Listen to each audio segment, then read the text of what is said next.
Perfecto. Ok. Hasta este punto ya hemos visto algunas consideraciones respecto a lo que es el Estado, su relación con la sociedad, cómo hablar de una sociedad civilmente organizada denota el establecimiento de una serie de reglas, una serie de condiciones. Parte de esas condiciones involucra sobre todo la salvedad o la circunstancia de que nosotros veamos lo que denotan tanto derechos como eventualmente deberes y obligaciones. Y hemos podido colegir también, o hemos podido apreciar, de que la gama de derechos se encuentran plasmados en el mandato constitucional, en el mandato de nuestra constitución vigente, además de relacionarnos también a lo que involucra, en este caso, la determinación a nivel de acuerdos y estándares internacionales, que en gran medida también son aspectos que necesariamente tenemos que tomar en cuenta y que validarán la relación o la convivencia pacífica dentro de nuestro territorio y que en gran medida también está bastante desarrollado a través de diferentes instrumentos, a través de diferentes acuerdos y tratados que hacen alusión a este aspecto, ¿no? De la determinación de derechos, de la determinación de obligaciones y deberes que recaen sobre el Estado o sobre las formas de organización democrática de los diferentes países firmantes o signatarios de las diferentes convenciones, acuerdos y tratados que se van gestando respecto a dicha circunstancia. Pero es importante también entender que dentro de la propia estructura de lo que denota el Estado, recordando que cuando nos referimos al Estado, comúnmente hacemos alusión a tres elementos que lo denotan, ¿no? Uno de ellos es la población, el otro elemento es el territorio, entendiendo que en el momento que un grupo poblacional o un grupo de individuos se va a situar dentro de un territorio determinado, dentro de un ámbito geográfico determinado, pues trae consigo el reconocimiento de una suerte de orden, de una suerte de organización interna que necesariamente tiene que tomarse en cuenta o preverse. Y bajo esa lógica, dicha población y territorio también implicará eventualmente el reconocimiento del ejercicio del poder y por lo tanto también la identificación de este elemento como una de las circunstancias básicas de lo que hoy denominamos Estado, ¿no? Y que se fundamenta precisamente en tal circunstancia la salvedad de la labor ejercitada por las autoridades, lo que es precisamente lo que vamos a revisar en esta clase en particular. Ahora, entiéndase, son órganos de poder, por lo tanto, que denotan. Los poderes constituidos hacen alusión a los órganos de poder, a la forma en la que se estructura, la forma en la que se determina el funcionamiento del propio Estado. Pero esto nos lleva a una serie de consideraciones que también debemos tomar en cuenta, porque podemos entender a los poderes constituidos desde un enfoque nacional, como también lo podemos comprender desde un enfoque ya de orden local. No nos olvidemos que en el caso de nuestro país reconocemos tres instancias visiblemente determinadas y dos algo difusas en lo que concierne a la estructura de gobierno y a la estructura de poderes constituidos. Uno a nivel nacional, innegable, invariable, que se mantiene eventualmente hasta desde lo que denota el surgimiento de nuestra nación o el surgimiento de nuestro país, y otra ya en un plano de ejercicio local o en un plano de ejercicio, si quieren, relacionado a las circunstancias que connota la estructura que se adopta, ya sea por un esquema de Estado autonómico, como el caso boliviano, o eventualmente un Estado federal, ¿no? Como acontece con otras latitudes o con otros países, ¿no? Como ser el caso de Brasil, Argentina, México y el propio Estados Unidos.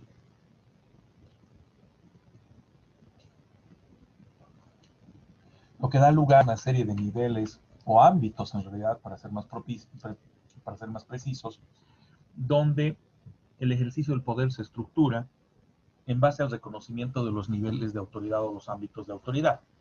y que esto pues está ligado o está circunscrito a una serie de particularidades que necesariamente tendríamos que comprender. Partamos, sin embargo, de esa comprensión nacional, ¿no? De ya después vamos a ver las particularidades que se pueden ejercitar o que se van a materializar en un plano, si quieren, de orden autonómico en relación a lo que acontece en nuestro país, con lo concerniente a la organización departamental, la organización municipal, regional e indígena originaria campesina, que nuevamente va a tener una incidencia muy importante con la siguiente elección, la que se tiene programada para el mes de marzo, en la que vamos a elegir a nuestras autoridades locales. Vamos a elegir a nuestro futuro o futura gobernadora o gobernador, según el caso, así como también al alcalde o alcaldesa, además de la estructura que ellos representan, en lo que concierne a dos órganos de poder que se van replicando en esos niveles, el ejecutivo y el legislativo, como veremos un poco más adelante. Ya que en el ámbito electoral y judicial, estos tienen una presencia a nivel nacional y no se dividen, no se clasifican o no da lugar a apreciaciones ya de carácter regional como acontece con los otros dos órganos. Hablar de poderes constituidos es hablar de la formalización del Estado. Hablar de poderes constituidos involucra necesariamente el que tomemos en cuenta o el que valoremos una primera circunstancia básica que denota el ejercicio del poder. Y bajo esa lógica entenderemos que, de acuerdo incluso al propio mandato constitucional, que nuestro Estado se fundamenta y se organiza y se estructura en base a su poder público, ese poder reconocido por la población y que está circunscrito a un territorio determinado, ¿no? Que es toda la extensión geográfica y territorial de nuestro país. Que además se expresa dicho poder o se organiza dicho poder en los denominados órganos legislativo, ejecutivo, judicial y electoral. Ojo, el poder se organiza, el poder no se divide, porque en el momento que el poder se divide, se fragmenta, pues deja de ser poder. El poder tiene que mantenerse siempre en un esquema único, en un esquema invariable. El poder lo ostenta el Estado.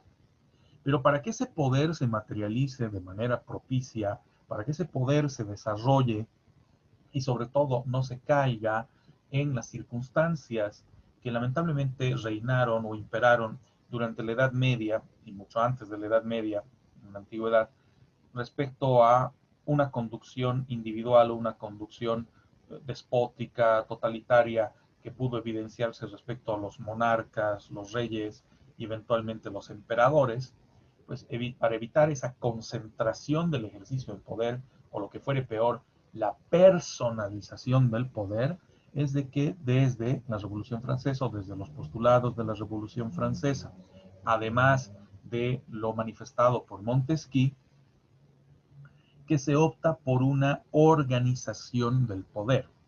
Claro, inicialmente hablamos de una división del poder, pero no resulta del todo correcto, ¿no? Porque al dividir el ejercicio del poder lo fragmentas. Y un poder fragmentado deja de ser poder, o sea, deja de ejercitar su consistencia básica que denota esa inmanencia o que denota esa posibilidad de gobernar o esa posibilidad de definir el destino de una población dentro de un territorio determinado, razón por la cual el Estado no puede perder esa esencia, no puede verla afectada, pero sí puede organizarla y clasificarla. Es ahí que surgen, y de ahí viene precisamente su nombre, los órganos de poder, ¿no? El órgano legislativo, el órgano ejecutivo, el judicial y el electoral. Por eso lo correcto al referirnos a ellos es hacer alusión a lo que son órganos de poder, no son poderes, ¿no? Porque comúnmente la población lo que hace, y muchas veces la prensa, confunde este aspecto y se refiere, por ejemplo, al poder ejecutivo o al poder legislativo o al poder electoral, como si se tratara de circunstancias totalmente desconectadas o separadas y eventualmente independientes, cuando sabemos que estas, como órganos, son más bien interdependientes, o sea, se requieren entre sí, pero no pueden imponerse una frente a otra. Ahí sí hablamos de una especie de independencia, pero sin perder un parámetro de coordinación. Por eso es que la organización del Estado se fundamenta precisamente en esa independencia, separación, pero también coordinación y cooperación. Razón por la cual no podemos hablar de una división total, porque si hablaríamos de una división, de una escisión por completo, pues el Ejecutivo podría hacer lo que le venga en gana sin ningún tipo de freno, sin ningún tipo de incidencia respecto a las actuaciones del Legislativo y viceversa. Lo propio con el ámbito judicial y en alguna medida con el electoral, que en teoría no debiera ocurrir, pero que lamentablemente en la práctica hemos podido apreciar en varios episodios de la realidad de nuestro país, que el Ejecutivo se desmarca y eventualmente hasta pues impone una suerte de agenda, impone un criterio o una forma de actuar o de toma de decisiones respecto a los otros órganos de poder. En todo caso, la teoría básica de Montesquieu, que hacía alusión a la separación de poderes, se fundamentaba en el hecho de que las labores y decisiones que corresponden a un nivel ejecutivo, a diferencia de lo que acontece con un nivel legislativo, judicial o un ámbito electoral, se van a circunscribir a características muy particulares, que si se concentraran en un solo individuo o si se concentraran en un pequeño grupo de individuos, involucraría ese retorno a la monarquía o ese retorno al periodo feudal del medioevo, donde ya sea las personas orientadas por su título nobiliario o por su carácter de nobleza, pues asumían una serie de prerrogativas por encima del resto de la población y que generaba obviamente distorsión respecto al reconocimiento y ejercicio de derechos. Una circunstancia que bien sabemos fue pues desalentada, fue criticada y en todo caso denostada por el mandato o el postulado de la Revolución Francesa, que dio lugar a muchas de las consideraciones teóricas que hoy manejamos para dicha organización y clasificación de los órganos de poder. Al referirnos entonces a los poderes constituidos o los órganos de poder constituido, ya comienza a denotarse la estructura de estos. Hablemos de uno que eventualmente, podríamos decir, casi se impone con relación al resto, con relación a las diferentes formas de expresión del poder referidas a nuestro país o referidas a la estructura que se adopta por la mayor parte de las legislaciones del mundo, ¿no? Que en este caso, coincidente con la nuestra, reconoce mínimamente a tres formas de organización del poder.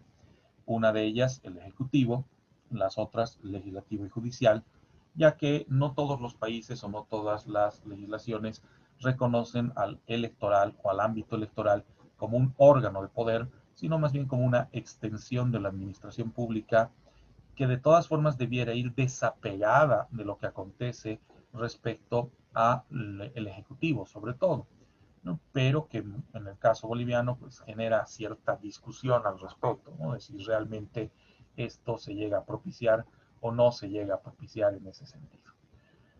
Ahora, cuando nos referimos al órgano ejecutivo y partimos además del reconocimiento del propio mandato constitucional, reconoceremos que estamos haciendo alusión a aquel órgano compuesto por presidencia, vicepresidencia y ministerios de Estado.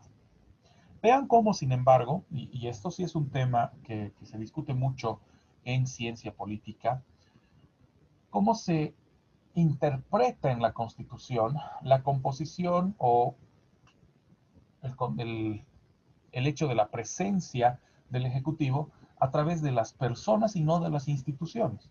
Porque hace un instante yo mencionaba que el órgano ejecutivo se compone de la presidencia, no del presidente o la presidenta, sino de la presidencia como institución, la vicepresidencia como institución, lo que nos lleva a un ejecutivo también desde un enfoque institucional. Pero que lamentablemente ya desde hace algunos años hemos ingresado en nuestro país a un esquema de personalización de la política, ¿no? Y eso respondía obviamente a un discurso, respondía a una estrategia que en alguna medida le brindó, les rindió frutos al MAS, sobre todo porque es la que ha el partido que ha orientado, si quieren, esta percepción, donde los órganos de poder son más reflejados en las personas que los lideran o en las personas que eventualmente los conducen antes que la institucionalidad como tal, ¿no? Y esto es un fenómeno que en ciencia política se conoce como personalización del Estado o personalización de la política, que es bastante preocupante, por cierto, ¿no? Y que por 14 años, durante los periodos de gobierno de Morales, se manejó en ese sentido, daba la impresión de que con el gobierno de Janine Áñez la circunstancia cambiaría a un manejo institucionalizado, pero lamentablemente esto está tan enraizado en nuestro país, porque no es solamente una práctica del masismo, sino que ha sido una práctica, podríamos decir, recurrente de los gobiernos que se han ido sucediendo desde mediados de los 90 hasta la fecha, ¿no? Y que eventualmente la institucionalidad del país recae en una personalización de quienes componen dicha institución o dicha institucionalidad. Lo malo es de que la Constitución alienta aquello, porque tal como se manifiesta en el caso del órgano ejecutivo, daría la impresión de que este solamente compromete la presencia de los individuos que acabamos de indicar, ¿no? El presidente o la presidenta, cuando sea el caso, el vicepresidente o la vicepresidenta, lo propio, y los ministros y ministras de Estado, ¿no? Como si el Ejecutivo se resumiere solo a las personas que mencionamos. Si ese fuera el caso, tendríamos más o menos alrededor de 24 personas o 20 personas, poco más, poco menos, que integran el Ejecutivo. Y básicamente con eso que estaríamos reflejando, una suerte de corte, ¿no? Estamos hablando de una reedición de lo que acontecía con la monarquía. O sea, en la monarquía la toma de decisiones involucraba esa pequeña corte de quienes acompañaban al monarca, que en muchos casos no llegaba a exceder de 20 o 30 personas, exagerando unas 50 personas, pero así exagerando. Razón por la cual pues, el hecho de que se maneje ese criterio en la redacción de la Constitución, de nuestra Constitución republicana, porque todavía sigue siendo una Constitución republicana, como que no coincide con ese parámetro de institucionalidad o con el criterio de institucionalidad que debiera reforzarse en nuestro país. Que por cierto, ese criterio fue pues desmantelado o fue afectado a partir de la renuncia de Gonzalo Sánchez de Lozada en el 2003 y con todo lo que se fue sucediendo en términos de nuestra historia reciente. Ya luego, pues la incidencia pues, nos hará comprender de que el Ejecutivo no solo descansa en estas 20 o 25 o 30 personas, sino que compromete toda una estructura institucional, todo un contenido de funciones y atribuciones que se ejercitan por diferentes instancias y niveles dentro de los órganos, o perdón, dentro de las entidades que conforman el órgano ejecutivo. Por eso lo correcto es hablar de instituciones o entes que componen al Ejecutivo, ¿no? En este caso, presidencia, vicepresidencia y ministerios, entendiendo que esas instituciones ya denotan la presencia de un mayor número de individuos y que en el ejercicio de sus atribuciones, más allá de la identidad, más allá de las características personales de cada uno de ellos, primará una voluntad institucional o una voluntad como órgano o como ente. De la misma forma, uno de los puntos importantes a tomar en cuenta con relación al Ejecutivo es de que las determinaciones adoptadas en este plano mayor se determinan a través del Consejo de Ministros y además son de responsabilidad solidaria. Para comprender esto, es importante que nosotros denotemos que la estructura misma a la cual responde el órgano ejecutivo va ligada a la salvedad de que las determinaciones o decisiones tengan que ser emanadas de una labor de consenso o de una labor coordinada entre todos los que involucrare la toma de decisión. Para comprender esto de una mejor manera o de una manera propicia, vamos a hacer un ejercicio rápido, ¿no? En el sentido de valorar como si se tratara de una reunión de gabinete o una reunión de Consejo de Ministros, en la cual además participa presidente y por el mandato constitucional actual también el vicepresidente, para adoptar decisiones. Enseguida les explico un poquito la diferencia entre lo que es el Consejo de Ministros a lo que es el gabinete.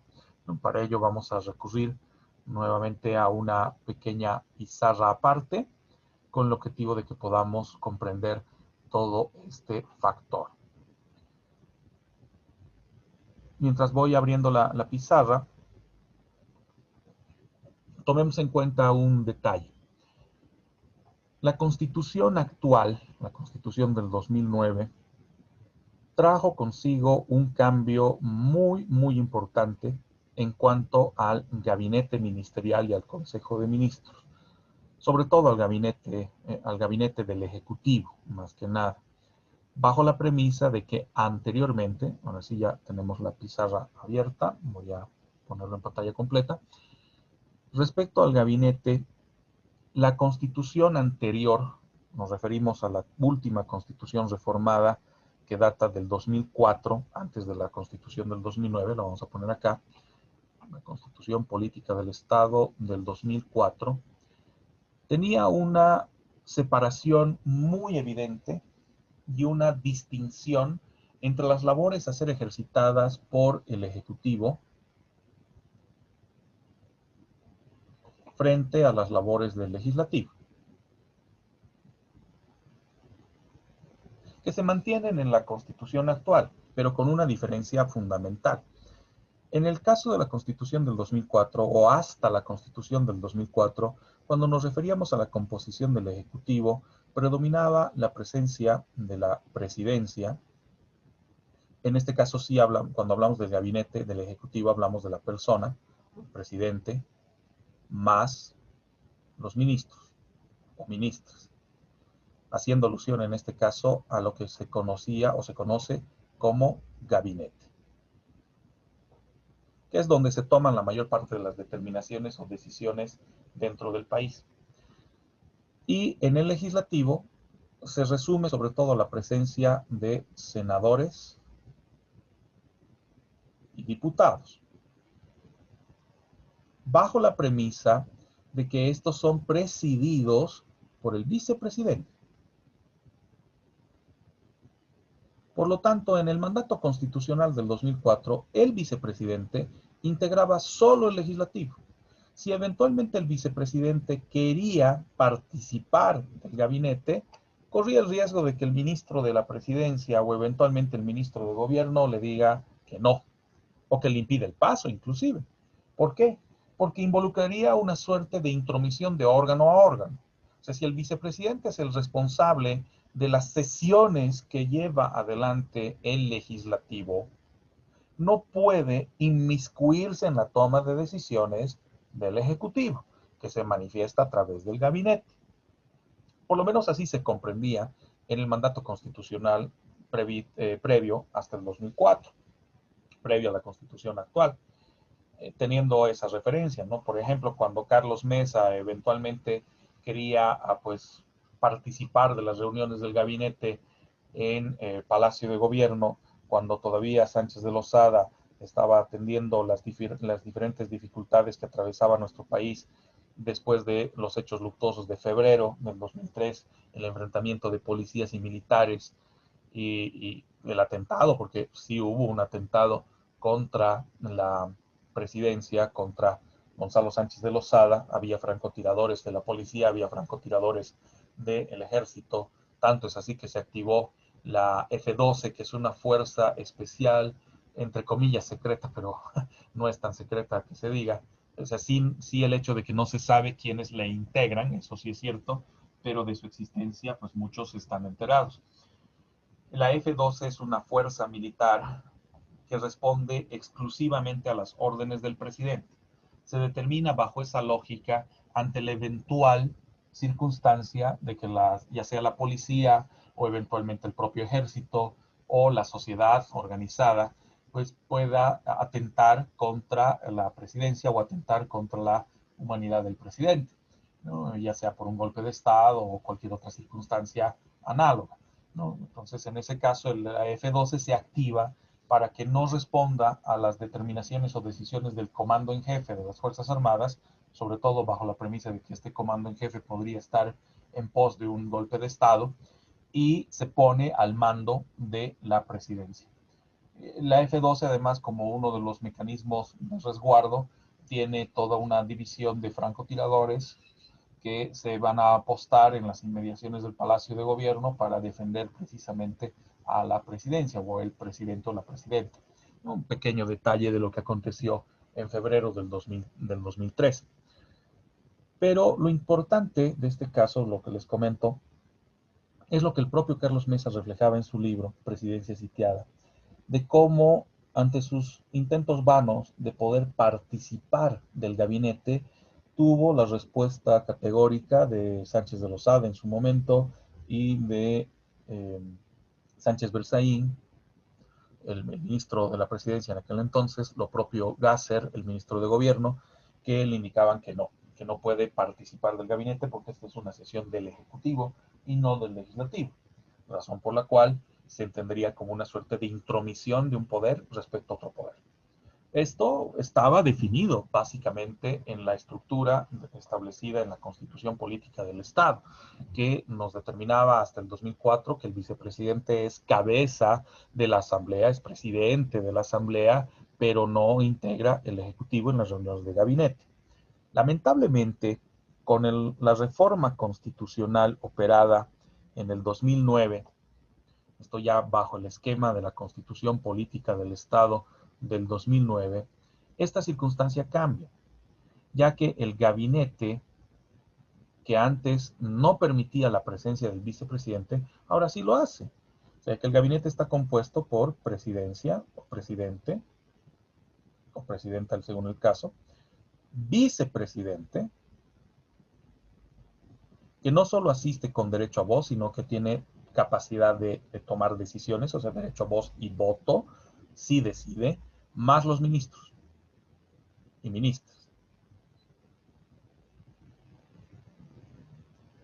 Esta forma de gabinete, entonces, reconocida en el mandato constitucional, lo que hace es manejar una suerte de posición pendulante o posición de presencia en ambos ejercicios de poder u órganos de poder, ya que el vicepresidente, por un lado, participa activamente o ha participado activamente en las labores del Ejecutivo, lo vamos a poner aquí abajo, así como también en las labores que se ejercitan en el Legislativo. Precisamente este carácter pendular que ha tenido la vicepresidencia durante los 14 años de gobierno del MAS, los primeros 4 o 5 años de manera pues, irregular, por así decirlo, casi podríamos decir, vulnerando el propio mandato constitucional, y a partir del 2009 ya refrendado en la Constitución, le ha permitido al vicepresidente ser parte del gabinete y a la vez también ser cabeza del legislativo, conducir el legislativo, las sesiones que se llevan a cabo por parte de diputados y senadores. Y actualmente se mantiene todavía bajo ese esquema, porque la Constitución no se ha modificado. La circunstancia llamativa, sin embargo, corren los rumores, no se lo ha confirmado, pero corren bastantes rumores, de que hubiéramos vuelto a esa misma lógica, donde el vicepresidente, Choquehuanca, el actual, se lo mantiene en esa línea del legislativo y una eventual línea dura o ala dura del masismo que se encuentra integrado en lo que es el ejecutivo, como que está restringiendo el paso o está restringiendo el ingreso y la participación de Choquehuanca a las decisiones o las eventuales reuniones, porque todavía no se han manifestado decisiones como tal, pero sí las eventuales reuniones del Ejecutivo. Habrá que ver, hay que darle un pequeño margen, hay que darle tiempo para ver si se estructura de esa forma, lo que confirmaría una suerte de ruptura que ya desde hace años se evidenciaba en el masismo respecto a una ala dura o una ala tecnócrata versus una ala indigenista que todavía es representada por Choquehuanca. Pero lo llamativo de este caso es la presencia del vicepresidente de acuerdo al mandato constitucional. O sea, Choquehuanca podría imponerse en base al criterio constitucional y teniendo el antecedente del comportamiento de García Linera en los años anteriores.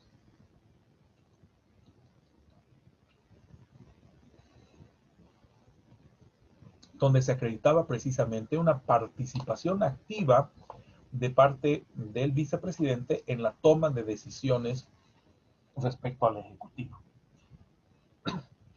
Algo que no ha cambiado, algo que se mantiene desde la Constitución del 2004, la del 1967, la del 38, etcétera, es el enfoque de la toma de decisiones, ya que el gabinete en particular, al tomar sus decisiones, lo hace bajo un criterio de una responsabilidad solidaria, que denota que las decisiones no pueden estar aisladas. No puede alegarse, por ejemplo, por alguno de los ministros que no participó de la decisión y por lo tanto no tiene ningún tipo de responsabilidad. Eso es falso, porque el gabinete se compone de todos los que lo integran y todos eventualmente debieran participar desde el enfoque que les corresponde en la toma de decisiones. Para aclararlo de mejor forma, veamos un caso en particular, el que tenemos en ciernes, COVID-19. Sabemos de que todo este año nos ha tocado lidiar con el COVID, ya sea bajo una determinación de los parámetros de cuarentena, pasando de una cuarentena rígida a la denominada cuarentena dinámica y eventualmente una cuarentena flexible. O la salvedad de que se tome la decisión de ya no estar en cuarentena, ¿no? Que se libere las actuaciones de la población boliviana, ¿no? Sobre todo bajo la premisa de los factores que ello podría connotar. De seguro que este va a ser uno de los temas que se va a abordar o se está abordando ya dentro del esquema de lo que acontece en la toma de decisiones al interior del Ejecutivo Nacional. Presidente, vicepresidente, ministros. Pero, si lo ponemos en agenda, ¿quién sería dentro de la composición del Ejecutivo el principal responsable, por así decirlo, de decisiones o determinaciones relacionadas al COVID? Dentro de la estructura que conocemos o comprendemos, debiera estar siempre presente en la organización del Ejecutivo. Partiríamos de la premisa de que la decisión tendría que pasar necesariamente por el Ministerio de Salud. Por lo menos es lo que inicialmente podemos identificar. Pero ¿será que la decisión solo se va a concentrar en el Ministerio de Salud? ¿No va a involucrar la participación de otros ministerios o eventualmente la determinación o sugerencia que podría surgir de presidencia o de vicepresidencia? ¿Será que la decisión sobre COVID solo le va a corresponder al ministro de Salud? ¿O eventualmente es algo que podría ser coordinado? ¿Qué opina?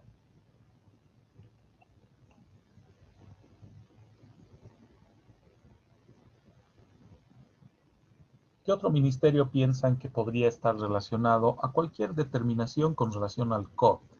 En lo que concierne a la cuarentena, en lo que concierne a las medidas sanitarias o eventualmente a las medidas que asumimos como país.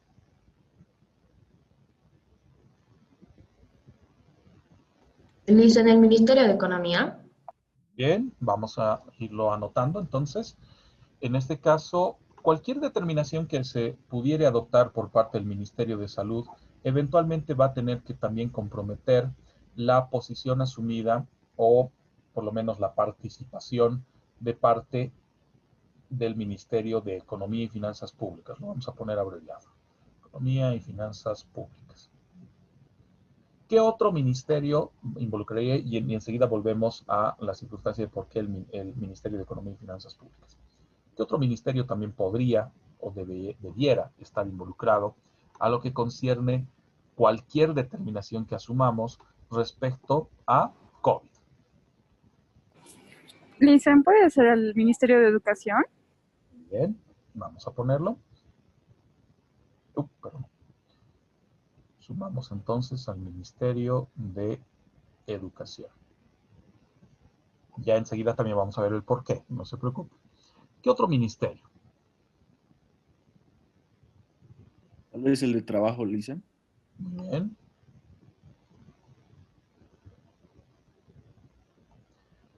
Empecemos con estos tres, ¿les parece?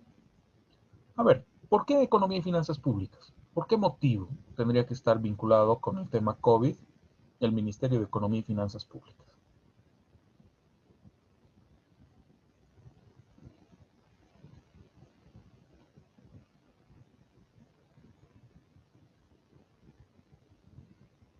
Una de las razones fundamentales para que el Ministerio de Economía y Finanzas Públicas se encuentre vinculado a lo que es cualquier determinación que se adopte en nuestro país con relación al COVID es porque este ministerio es el responsable de la definición presupuestaria. Por lo tanto, cualquier política, cualquier medida que se adopte con relación al COVID y que involucre movilización de capitales va a corresponder al Ministerio de Economía y Finanzas Públicas. Si el Ministerio de Salud, por ejemplo, nos indica que para afrontar todavía lo que tenemos por delante respecto al COVID, tenemos que trabajar aspectos de infraestructura y de la misma forma tenemos que también trabajar aspectos de insumos, provisión de insumos para el personal de salud, el ministerio podrá identificar qué requerimos y podrá requerir también al Ministerio de Economía y Finanzas Públicas que habilite las partidas presupuestarias correspondientes o que se hagan modificaciones al presupuesto general del Estado para afrontar dichas circunstancias. De ahí la relación o vinculación de este ministerio con la determinación que se adopte respecto al COVID. Y en el caso del Ministerio de Educación, ¿cuál será su relación? ¿Qué tipo de incidencia puede tener educación respecto al COVID?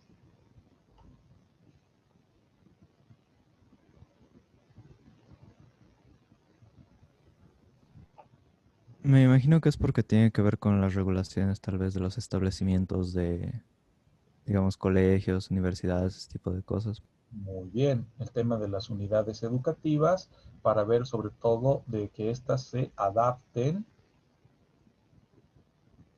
a las medidas o a las disposiciones que fueren emanadas o que fueren determinadas por el mismo Ministerio de Salud, primero.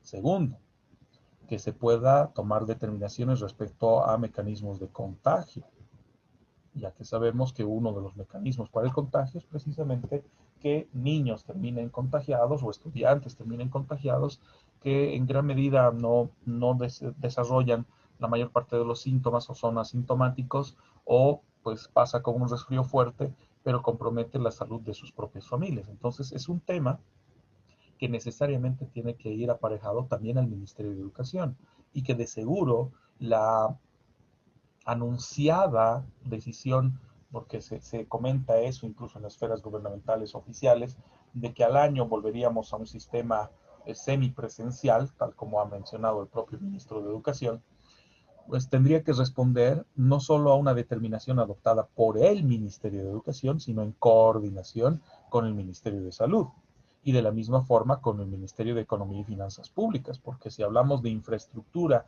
requerida para que las unidades educativas se adapten a las políticas y lineamientos recomendadas por el Ministerio de Salud, compromete recursos, ¿no? Por ejemplo, si bien las unidades educativas privadas, cada una por su cuenta, ha comprometido alguna inversión respecto a cámaras de desinfección o pues reforzar las baterías de baño para que el tema del lavado de manos y que siempre se disponga de los insumos correspondientes pueda evidenciarse. Nosotros mismos en nuestra universidad, si han tenido oportunidad de darse una vuelta por el campus, se han debido dar cuenta de la instalación de los sachets para alcohol o eventualmente cierta señalética y otras circunstancias que necesariamente tenemos que considerar ante una eventual posibilidad de retorno a un sistema semipresencial, ¿no? Mínimamente semipresencial.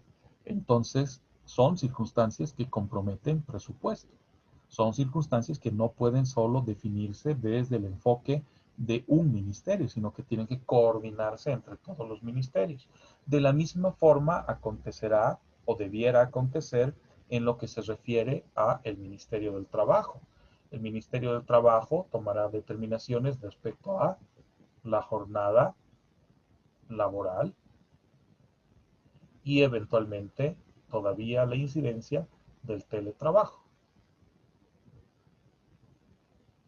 o el home office, si quieren, que en ese caso pues está condicionada no solo a lo que pudiera definir el Ministerio del Trabajo de manera separada o aislada, sino en coordinación con el Ministerio de Salud. Claro, la referencia fundamental la vamos a tener en salud, por lo menos si nos manejamos de manera propicia, porque va a ser el Ministerio de Salud a través de sus diferentes unidades y departamentos quien nos pueda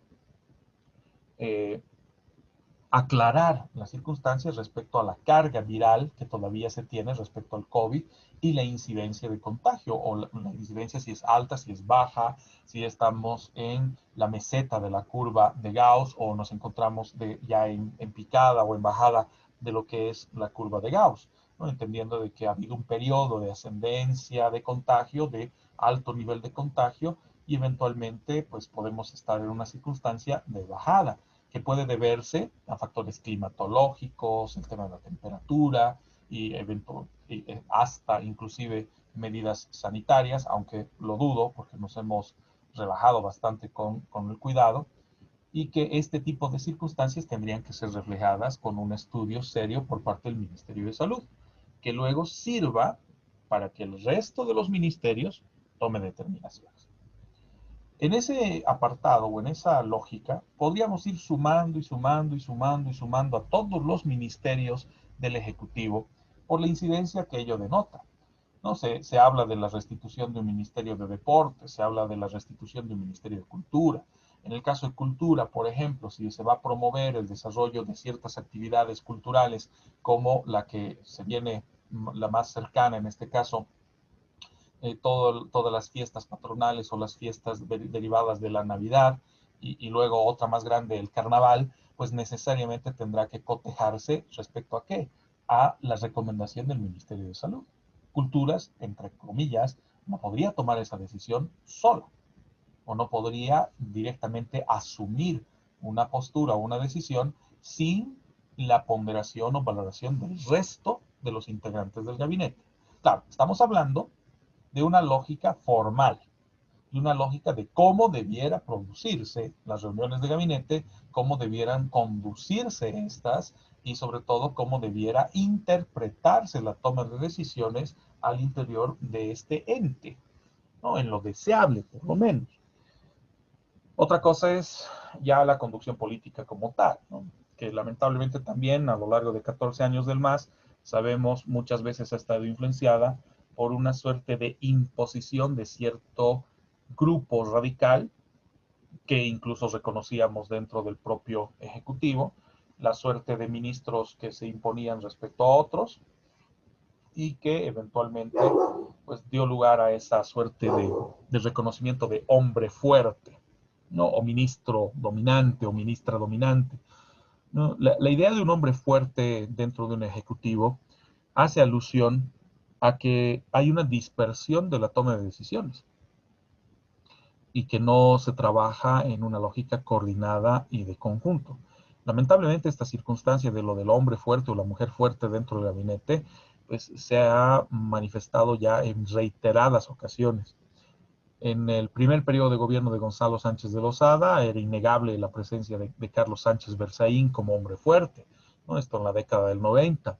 En el gobierno de Banzer, la figura dominante de Justiniano, por ejemplo, o de algunos de Kiefer, también otro de los ministros que tuvo una incidencia bastante fuerte respecto a la toma de decisiones en el gobierno de Banzer, lo propio en el gobierno de Tuto Quiroga con Walter Guiteras, y en el último periodo de gobierno de Carlos Mesa, en el gobierno de Gonzalo Sánchez de Lozada, una suerte de mezcla entre la figura dominante de Carlos Sánchez Berzaín, Chacho Justiniano, el superministro de Sánchez de Lozada, por las facultades y atribuciones que se le confería, y hasta el propio Gasser, ¿no? Para luego pasar al gobierno de Carlos Mesa con la incidencia marcada del ministro Galindo, que era la figura dominante, si quieren, dentro del esquema del Ejecutivo, su ministro de la Presidencia.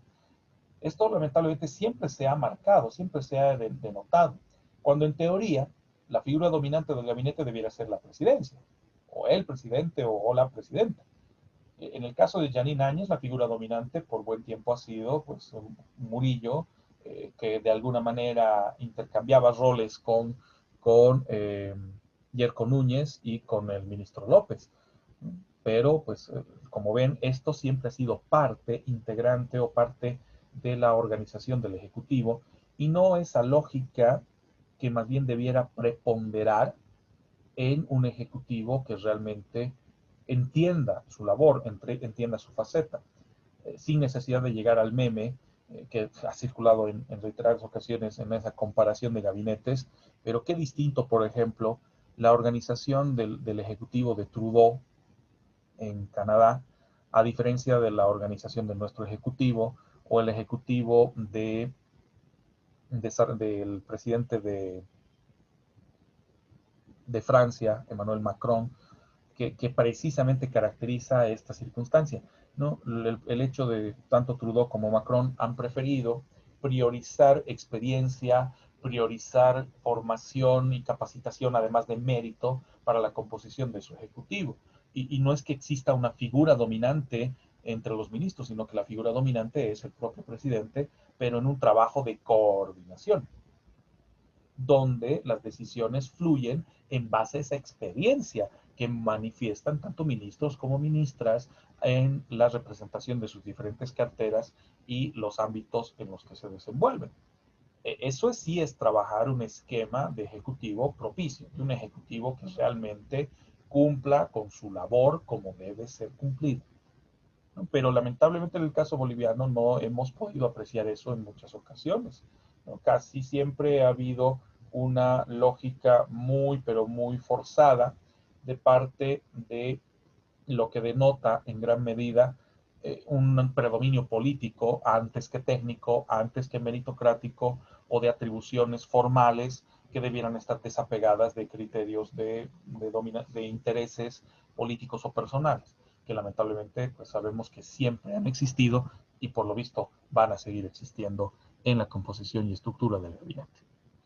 Como les digo, a este punto del COVID podemos ir sumando muchos otros ministerios. Estaría involucrado el Ministerio de Relaciones Exteriores por el tema de la vacuna, todo el contexto de la negociación con las diferentes empresas que eventualmente podrían proveer de la vacuna.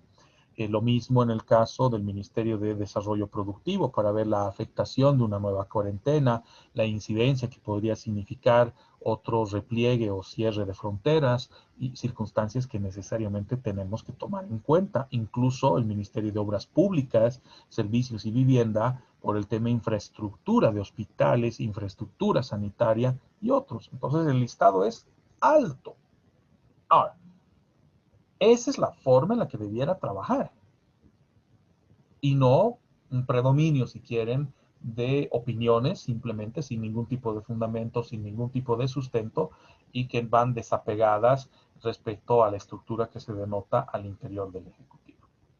Por lo menos esa es la apreciación que se sabe, que se maneja desde un enfoque de ciencia política vinculada también a la propia estructura y organización del Estado y dentro de esa organización a nivel macro, lo que es ya la organización específica del Ejecutivo.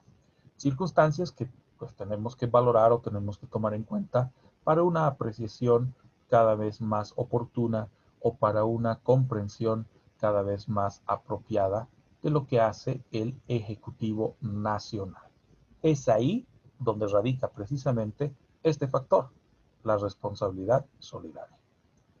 Porque si no entendemos aquello, si no denotamos cómo eventualmente lo que acontece al interior del Ejecutivo involucrará necesariamente que se asuma una lógica de responsabilidad solidaria, pues cada uno de los ministros podría tomar decisiones aisladas y el resto señalar, pues, échenle la culpa a ese ministro o a esa ministra, porque al fin y al cabo es su gestión o es su área de influencia y no tiene nada que ver con mi área de influencia, cosa que es falsa.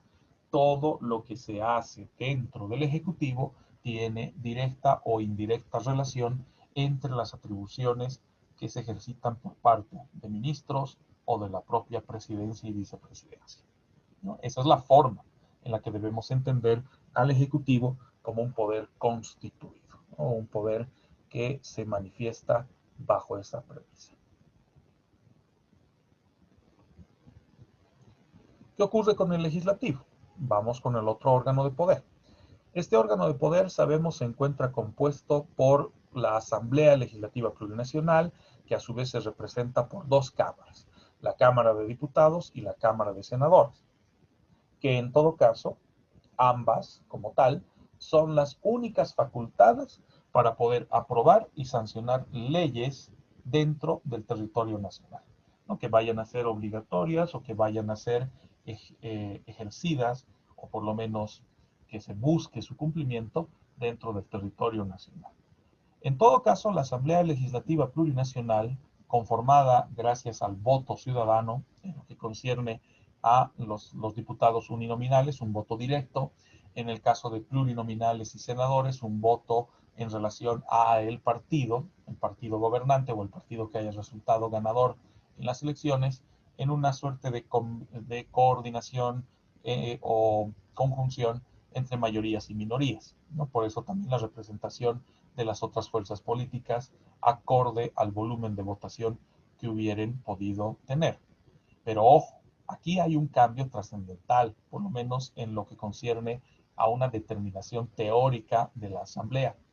Los diputados y senadores no representan un partido, representan a la población. Se deben a la población, no a un partido. Y es ahí donde radica precisamente una de las singularidades de nuestro ejercicio de representación. Rara vez hemos podido superar esa circunstancia, donde los congresistas, antes diputados y senadores, hoy denominados asambleístas, se desapegan de esa circunstancia de ser representantes de un partido para representar a la población. Ha habido momentos, pero muy, muy importantes de nuestra historia, en los cuales nuestros congresistas, nuestros diputados y senadores han asumido ese rol, ¿no? Una circunstancia bastante llamativa durante el Congreso, en el cual Marcelo Quiroga Santa Cruz, uno de los representantes más afamados que hemos tenido dentro del Congreso antiguamente, pues veía y perfilaba aquella circunstancia, y con una bancada transversal que no solo respondía a un partido, sino a varias representaciones políticas, establecieron una agenda, sobre todo para poder ir salvando o reestructurando todo lo que se había afectado gracias a la presencia de los gobiernos dictatoriales, concretamente el gobierno de Banzer, ¿no? El primer gobierno de Banzer.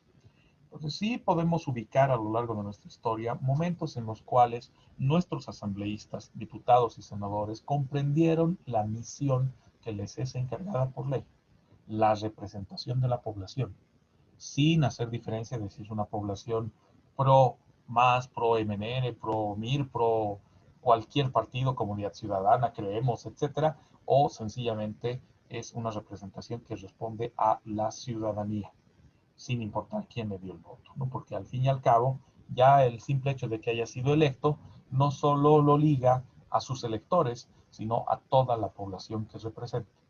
Eso es algo que habrá que exigirle, por ejemplo, a nuestros senadores por Cochabamba y eventualmente a nuestros diputados también por Cochabamba, que representan los intereses del departamento y de toda la población, no solo un grupo de la población. Aunque ese es un aspecto que generalmente lo tenemos muy, pero muy débil en la representación de la Asamblea Legislativa. Pero ¿cómo se traduce su labor? ¿Cómo se efectiviza la labor de los diputados y senadores? Pues a través de las propuestas de ley. Propuestas que surgen por la misma convicción o participación de dichos diputados y senadores, o eventualmente a sugerencia de la población, en lo que conocemos como iniciativa legislativa ciudadana, que es una forma de ejercicio democrático. Es una forma en la cual nosotros como población civil tenemos la posibilidad de plantear normas para que sean debatidas al interior del Congreso o Asamblea. Ahora, ojo, esa iniciativa civil está más llena de requerimientos y requisitos que impiden en alguna medida que ésta se pueda realmente propiciar y que se ha convertido en una suerte de canto de sirena, ¿no? Que nos endulza, que nos atrapa, pero que al fin y al cabo no termina siendo provechoso, ¿no? Pero habrá que ver cómo se reestructura eventualmente o en algún momento la lógica de una asamblea que represente los intereses de la población y no los intereses de un grupo partidario o un grupo dominante en el poder, ¿no? Una de las circunstancias que por muchos años ha seguido y por lo visto va a seguir todavía afectando la institucionalidad de nuestro país. El otro poder, bastante vilipendiado, bastante controversial, o el otro órgano de poder, perdón, el órgano judicial. Que en este caso, de acuerdo al mandato constitucional, la función judicial se reconoce o se reconocía, porque aquí también hay una modificación operada por ley, se reconocía en una función única. El Estado es el único responsable de la administración de justicia. Lo malo es que no solo por el mandato constitucional, sino también a través de una ley especial, que se conoce como la ley de deslinde jurisdiccional, la administración de justicia en nuestro país se ha separado en dos grandes áreas o dos grandes sectores: la jurisdicción ordinaria y la jurisdicción indígena. En el caso de la jurisdicción ordinaria, esta todavía se ejerce por el Tribunal Supremo de Justicia, por los tribunales departamentales, tanto de los tribunales de sentencia y los jueces, y la jurisdicción agroambiental, ejercitada por el Tribunal Agroambiental y los jueces agroambientales. Pero también reconocemos una jurisdicción indígena originaria campesina que se ejercita por la determinación de sus propias autoridades, basada en sus usos y costumbres, y que se encuentran obviamente definidas más que en el mandato constitucional en eventualmente alguno que otro reconocimiento de leyes especiales o, como les decía, basadas en sus directos usos y costumbres. Bajo esa premisa, en nuestro país es posible identificar 37 formas distintas de ejercicio de justicia que responden precisamente a las 37 naciones reconocidas en el mandato constitucional. Algunas de ellas pueden ser coincidentes entre sí en cuanto a usos y costumbres. Otras puede ser que no resulten ser coincidentes y que más bien nos denoten una serie de inconsistencias y eventualmente hasta de afectación de derechos. El otro día les había comentado, por ejemplo, de Charcamarcaví. Hay un pueblito cerca de Charcamarcaví que se llama Arampampa, donde tuvimos un tema como oficina, una señora que por recomendación precisamente del corregidor de Charcamarcaví, que tenía contacto con dicha señora en Arampampa, le recomendó que recurra a nosotros. ¿Por qué? De acuerdo a la estructura de su pueblo, del pueblo de donde ella proviene, y de acuerdo a sus usos y costumbres, la propiedad solo puede ser ejercitada por el varón. No se le reconoce propiedad privada a la mujer, por si acaso. Lo que ya de por sí denotaría una afrenta a los derechos fundamentales y a los derechos humanos consagrados en la propia Constitución y en tratados y acuerdos internacionales. Pero en teoría se respeta por ser parte de usos y costumbres. ¿Qué pasó? Pues resulta que la señora quedó viuda y, para colmo de males, pues no tiene padre, su padre ya había muerto, no tiene hermanos, es hija única, no tiene cuñados, su esposo también era hijo único, y también tiene puras hijas, 3 hijas. ¿Qué le dijo la comunidad de ancianos en su pueblo?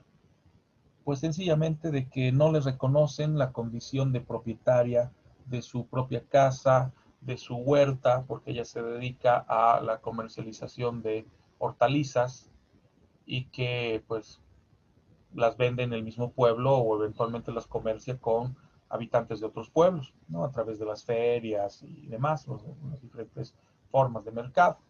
Pero lamentablemente su comunidad campesina, más que indígena, no la reconoce como propietaria y por lo tanto la pone en duda respecto al ejercicio de sus actividades cotidianas, el hecho de que pueda seguir subsistiendo o obteniendo sus rendimientos para su subsistencia y de su familia a través de la venta de sus productos, a través de la venta de sus hortalizas. ¿Qué trajo consigo? Una suerte de desconocimiento de derechos por parte de su autoridad indígena o autoridad campesina. Hubiera quedado en eso, pero lamentablemente la autoridad indígena o la autoridad campesina de su región o de su pueblo prohibió al resto de los integrantes del pueblo que comercien con ella. O sea, nadie le podía comprar, porque sencillamente esa propiedad no le correspondía de acuerdo a sus usos y costumbres. La propiedad solo la tiene el varón.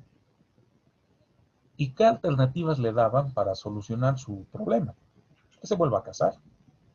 Y ella decía, pero no le voy a regalar los años de trabajo y sacrificio junto a mi esposo, junto a mi familia, junto a mis hijas, a un tercero que de la noche a la mañana va a terminar siendo el propietario y eventualmente hasta podría decidir por encima de mi propia voluntad. Circunstancia que le parecía totalmente absurda y ajena. Obviamente buscó auxilio, buscó ayuda, de esa manera es que habló con el corregidor de Charcamarcaví, de esa manera llega a la oficina, la atendemos y procuramos defender su posición. Pero ahí llegamos a un pequeño problema. La mayor parte de los tribunales acá en Cochabamba nos acreditaban, es jurisdicción indígena. Tienen que resolverlo ante sus propias autoridades. No podemos hacer nada. Algo de razón tenía por el tema de la autodeterminación. Pero aquí se está atentando contra derechos fundamentales. Lo que hicimos fue agotar todas las instancias de reclamo, que la mayoría alegaban aquello, usos y costumbres, es jurisdicción indígena, tienen protección de la Constitución, no podemos hacer nada, etcétera, etcétera, etcétera. Al último llegamos ante el Tribunal Constitucional. Y fue el Tribunal Constitucional el que nos brindó la tutela jurídica y eventualmente obligó a que las autoridades indígenas les reconozcan su derecho. ¿Saben cuál fue el resultado? ¿Saben cuál fue la respuesta que obtuvimos de parte de las autoridades campesinas o indígenas de su pueblo cuando les mostramos la resolución del Tribunal Constitucional? Que la respetan, la decisión, pero no la comparten, porque por usos y costumbres la mujer no puede ser propietaria. Punto. No había mayor discusión.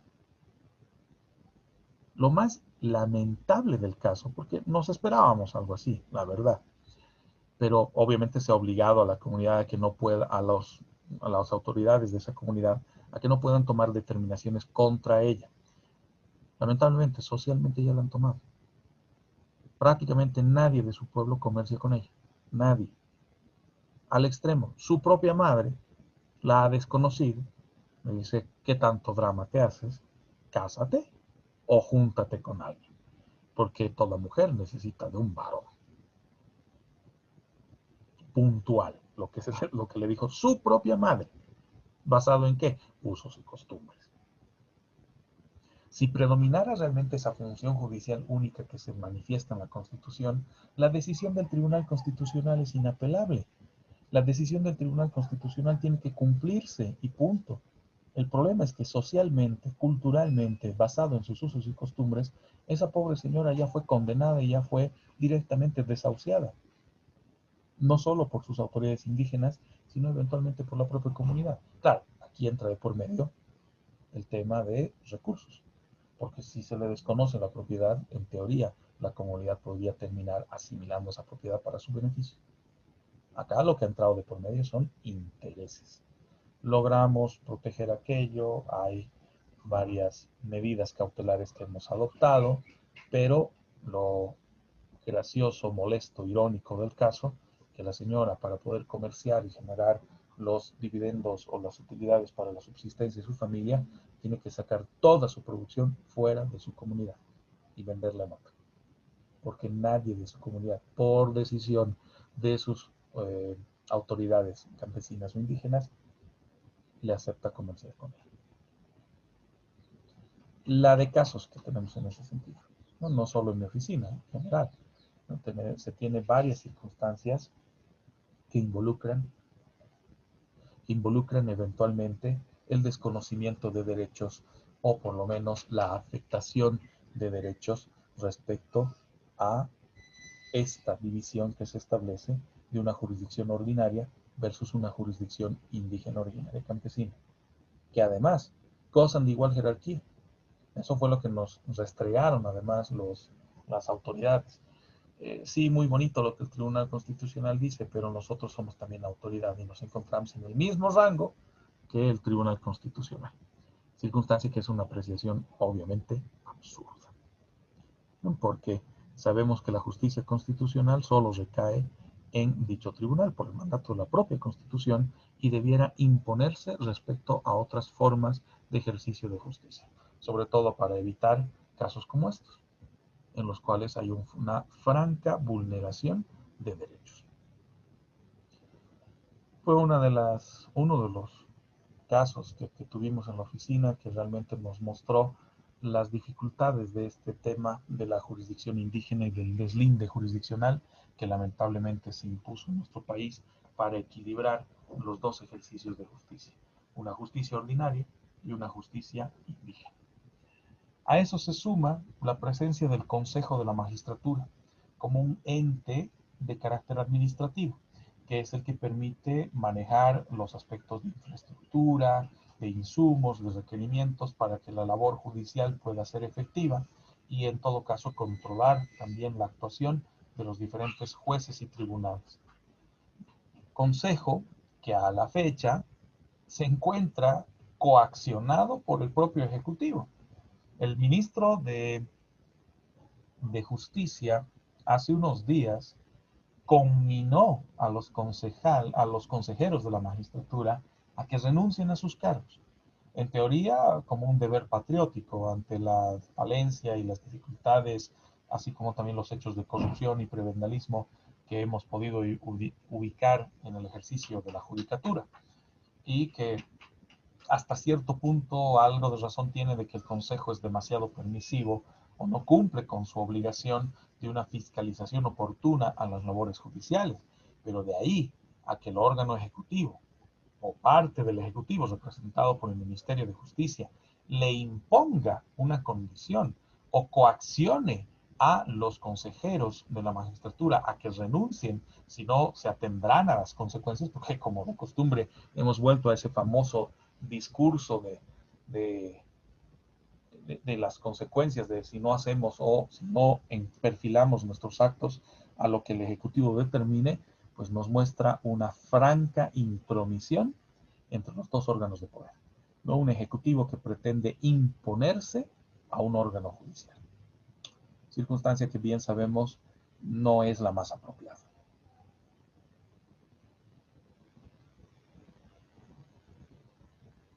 Luego tenemos al órgano electoral. Otro órgano que reviste una serie de consideraciones en lo que va de estos últimos eventos, la última elección, la futura elección, el manejo del padrón electoral y otros factores que han generado una, por lo menos, crítica o aura de incertidumbre y de desconfianza respecto a la labor de un órgano que por muchos años ha sido bastante genuflexo con el poder, sobre todo con el ejercicio de poder de parte del Ejecutivo y de las fuerzas partidarias representadas en él.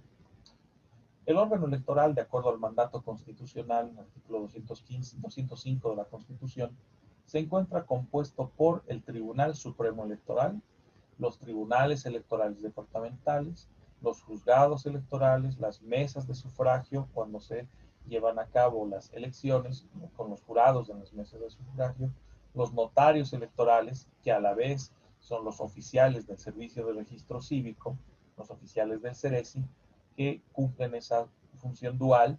En periodo de elecciones se convierten en notarios y en periodo de, cuando no estamos en elecciones, ejercitan su labor como oficiales del registro. Y entendiendo que su jurisdicción, competencia y atribución se definen por el mandato constitucional y por la ley 018, la ley del órgano electoral o del régimen electoral aplicable en nuestro país, que le denotan una competencia específica. El órgano electoral existe con la firme atribución y competencia o propósito de conducir de manera ordenada los procesos electorales en nuestro país, coadyuvando además con una suerte de determinación respecto a los registros de identificación, a los registros, perdón, de nacimiento, defunción y matrimonios como parte de las labores del registro cívico o del registro de datos cívicos con relación a cada uno de los ciudadanos en nuestro país, tanto nacionales como extranjeros. Esa es su razón fundamental. No tiene otra labor o otra competencia específica, sino la mencionada. Por eso es de que muchos autores y muchos países también no ven por conveniente de que el electoral o el ámbito electoral se eleve al rango de un órgano de poder, sino que tan solo se lo reconozca como una unidad administrativa que pueda, pues, conducir y definir las reglas sobre las cuales se lleva a cabo un proceso eleccionario. Mucho se especula además respecto a lo que antes se denominaba un cuarto poder, que en el caso boliviano podría ser denominado un quinto poder, la prensa, ¿no? Porque siempre, por lo menos en los últimos 10, 20 años, diríamos un poco más, la prensa ha ejercitado una suerte de conducta, ya sea contestataria al ejercicio del poder, o lo que fuere peor, genuflexa al ejercicio del poder. 14 años de ejercicio del poder del MAS nos han traído en cuenta aquella circunstancia, con las diferentes series de persecución a periodistas opositores, que en realidad en esencia eso no existe. El periodista no puede ser opositor, el periodista, por lo menos el buen periodista, aquel que se desarrolla su actividad en un parámetro de neutralidad, donde lo que busca es reflejar los hechos o mostrar los hechos tal como estos acontecen, sin añadir consideraciones de orden subjetivo o subjetivos. Por eso, en esencia, eso de periodista opositor es, pues, algo ilógico, por lo menos si el periodista o los periodistas desarrollan su actividad con la entereza y la cualidad ético-moral que debiera predominar en el ejercicio de su labor. Pero de que sí es una suerte de pulga molesta o una suerte de ámbito molesto para el ejercicio del poder, porque logra desnudar los intereses y las aspiraciones muchas veces de quienes se encuentran en el ejercicio del poder, pues eso es algo evidente. Si no fuera así, no hubiéramos visto la serie de embates, ataques y eventualmente hasta afectación de manera puntual, no solamente como una suerte de ataque anónimo, sino de manera puntual ya a través de procesos, a través de persecución política y otras que se han ido propiciando contra los representantes de la prensa, ¿no? Razón por la cual, pues, nunca fue tan evidente esta portada que se propició en el 2007, si mal no recuerdo, no, esta no fue del 2007, esta fue del 2010, donde ante la serie de embates que se tuvo por parte del gobierno central, concretamente el Ejecutivo, y varios procesos que se abrían contra dirigentes, propietarios y periodistas de todo lo que es el gremio, motivó a que, como nunca, en las portadas de periódico de los principales medios de comunicación escrita del país se tenga esta portada: no hay democracia sin libertad de expresión. Cuando se intentó acallar a los medios a través de una propuesta de ley que sancionaba de manera discrecional, en opinión del Ejecutivo, solo por determinación del Ejecutivo, cuando un medio de prensa publique alguna noticia o haga difusión de alguna circunstancia que en opinión del Ejecutivo sea falsa, ¿no? Esto fue uno de los proyectos que manejaba Juan Ramón Quintana cuando hizo alusión a las circunstancias ligadas a esa suerte de los círculos de la mentira o los grupos de la mentira o el día de la mentira, cuando se destapaba los hechos de Gabriela Zapata y las incidencias o las circunstancias particulares que connotaba la relación entre Zapata y Morales, ¿no? Que en todo caso pues ha derivado en varias circunstancias nefastas para lo que implicó el ejercicio de la prensa, persecuciones, procesos y otras formas de amedrentamiento de la labor periodística, denotando que el ejercicio del poder, el ejercicio fáctico del poder, siempre ve con un ojo receloso a la labor periodística o la labor de la prensa. Razón por la cual, no solo en nuestro país, prácticamente en todas las legislaciones del mundo, la prensa se caracteriza por ser ese cuarto o quinto poder o ejercicio de poder fáctico, no formal, pero que nos muestra una suerte de ruptura respecto al discurso que se maneja por parte de un Estado, por parte de un gobierno, con relación a la apreciación de la población que en gran medida se expresa o se manifiesta a través de la prensa, ¿no? Mediante los sondeos de opinión o las consideraciones y valoraciones de los hechos y los datos que nos son presentados a través de los medios periodísticos. Ya para cerrar este tema, pues como les había adelantado, me agradaría que podamos ingresar ya a un trabajo de grupos para esa ponderación que quedó en el aire respecto a el final del tema 2, cuando nos referíamos a dictadura y cómo un esquema de dictadura involucra precisamente o la concentración del poder o el desconocimiento de las libertades y derechos dentro de la población.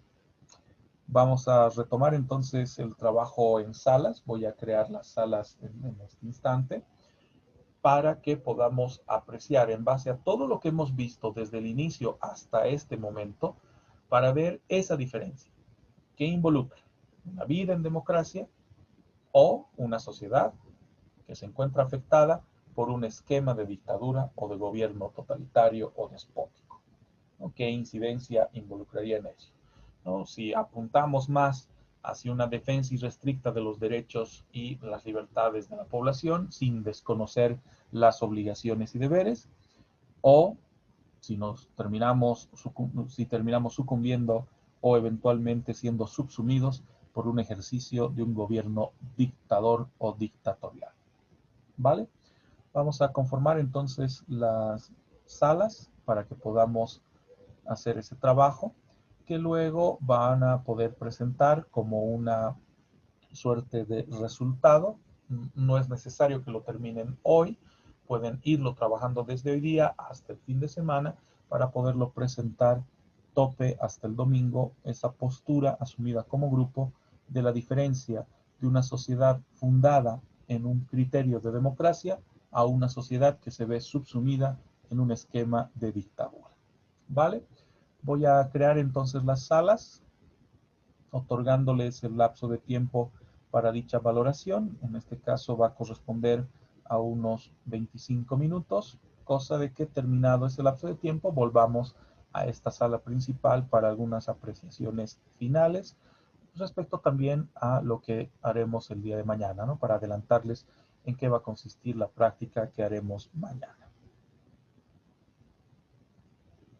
Ya están todas las salas abiertas, chicos, por favor, si pueden ir ingresando a las diferentes salas para efectuar la valoración solicitada.